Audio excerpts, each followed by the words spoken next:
បងប្អូនមិនដែរប៉ុណ្ណេះនៅខាងក្រោយផ្ទះមានបឹងមក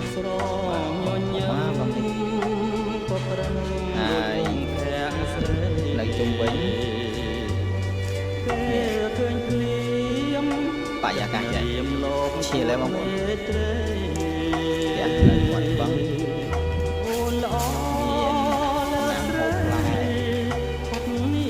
ជុំវិញផ្ទះបាទដូងមានស្វាយពេលអូនមានចេកអូនអលើវិញក៏មករឹកឲ្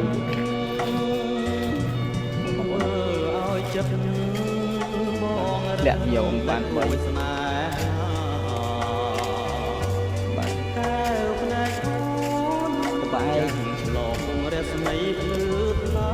មានខាងនោះមានហើយខាងនេះទៀតមានខ្នោទៀតបរិយាកាសប៉ុណ្ណឹងមិនដែរបងប្អូនរីឡែកមានអារម្មណ៍ក្នុងខ្លួន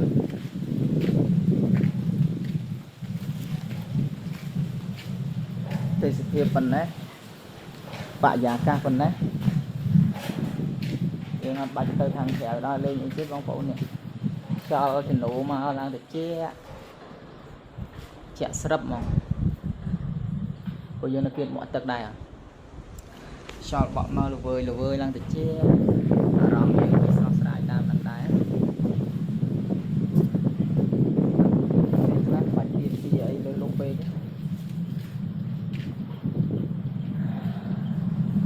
តែប៉ុណ្ណឹងក៏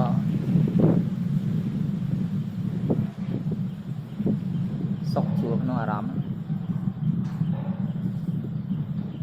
យកមកច្រើនពេកនាំតកើតចិត្តចង់បានកាន់តែច្រើន